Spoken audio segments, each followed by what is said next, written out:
entrepreneurs here? Oh, okay, well, none, so you guys are going to be educated about my story nonetheless. Well, I'm Shreya. I'm a filmmaker, actress, and a mental health advocate. I've had a very uncomfortable journey, just as any entrepreneur would say that they have had, but only in discomfort can we actually grow. So since I was 6 years old, I wanted to be in fashion. My mom was like a stay-at-home mom, and my dad was an engineer. We come from a very humble beginnings. But she used to give me her fashion books, and she used to tell me to like take out like pictures that I like and like draw them and like cut them out and put it in like the scrapbook and stuff. And when I decided to go be in the fashion industry, my mom herself was like, "Who taught you all these things?" I'm like, "You did." And then when I got into university, they were shocked that I actually picked fashion design, fashion communication as my first choice.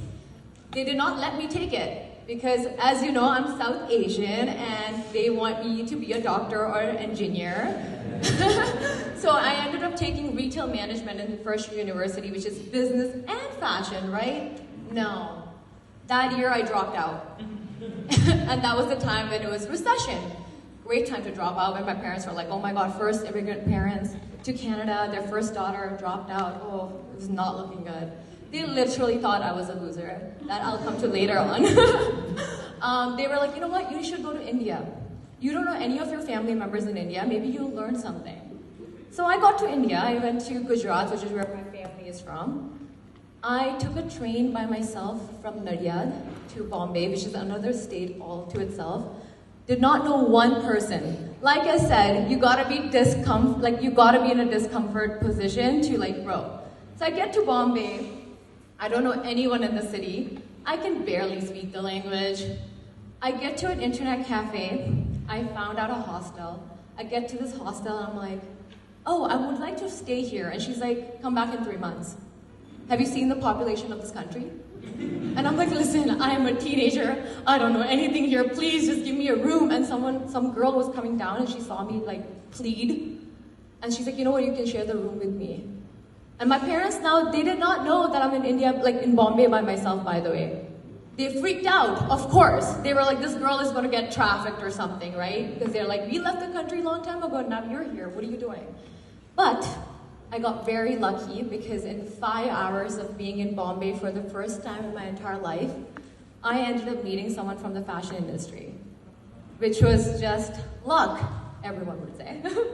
And I'm very lucky to have that opportunity because my first gig in India was to organize a Christopher Kane show for Lakme Fashion Week, which was with IMG. So Christopher Kane is a very big designer in London. And from there, I got the opportunity to work with Vogue India, and then I quit that. Guts, I had guts. I quit that to go to Dubai Fashion Week. And then I was like, oh, I'm living the life. My parents are like, okay, something's happening. But a year later, all my luck ran out. My parents are like, what the hell are you doing? Come back, go back to school. What do you, like, you had your time in the fashion industry? And I was like, nah, I ain't coming back. For literally 11 months, I had no job.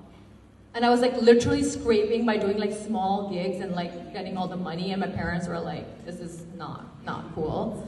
But finally, in November, after 11 months of struggling, I ended up getting into a fashion week, and from there again, my career shifted. So I became a full-time model. I've traveled in all over Asia, in Dubai, then North America. But while I was doing all of these things, my parents always told me to give back to the community. So I started volunteering when I was 11, so I continued that when I was in India as well. Which is when I noticed a lot of disparities that were happening, and I realized that, okay, I'm in the fashion industry, I'm doing my own thing, but what am I doing to give back? So that's the time I decided to come back to Canada and go back to school and do my documentary and films. And I made my first documentary about domestic human trafficking in Ontario. Now that documentary was made when the country did not recognize that domestic human trafficking was an issue. So no one showcased it. And let's be honest, again, this is a new industry for me. So I shot, I edited, I directed, I wrote everything, the whole documentary by myself with no help. Because no one wanted to fund a girl from fashion industry. industry. They're like, what are you gonna do, right? So 2 years I was struggling to get that documentary out. And so because I couldn't get it out, I actually took a 9-to-5 job for the first time in my life in a completely different field, which was the pickle industry. Like, what? I did that for 1 year, I collected all my money, and I quit on the spot. And my boss was like, do you need a reference? I'm like, no, I'm not gonna come back, see ya later. Took all that money, self-released the documentary, did not know who's gonna watch it, but something crazy happened. When I self-released the documentary, a member of parliament took notice of it, and was like, tweeted about the film and all these things, some crazy things happened, and I extended the documentary to 50 minutes, again by myself, no funding. Just passion. And 4 years later, from the first time I made the documentary, 4 years later, Toronto International Film Festival found reviews about it online, and it kind of blew up. Like national security, police officers, other survivors, and all these people took that documentary and showcased around the nation as an educational piece. So that was kind of again, it's all about being discomfortable, because that's where you grow. And from there, I was like, okay, my parents are like, you know what, this might work, but what's your next job? Because documentaries don't really pay, and you quit your job. I'm like, well, now I gotta learn how to get all these funding that the government is giving out. Just like Botswana, I know that you guys have like art council. We also have an art council, and they have been a really great support, because during 2020, during the pandemic, I actually took some of the listers, and I made a documentary called Unity, Love Spreads Faster Than a Virus. We collected 66 countries to showcase what COVID looks like in the country, but it wasn't about that. It was about mental health. Everyone was stuck at home, they were lonely, they didn't know what they were gonna do, and of course mental health was affected. So I was like, you know what, why don't I make this documentary and showcase that even though you're at home, everyone's feeling the same thing.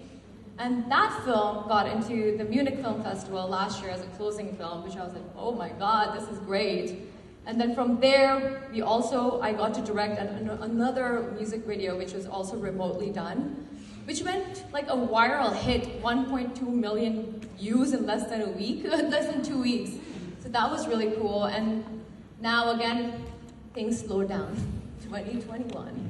I was like, oh, 2020 was a great year for me, and I was like, this is great, life is good.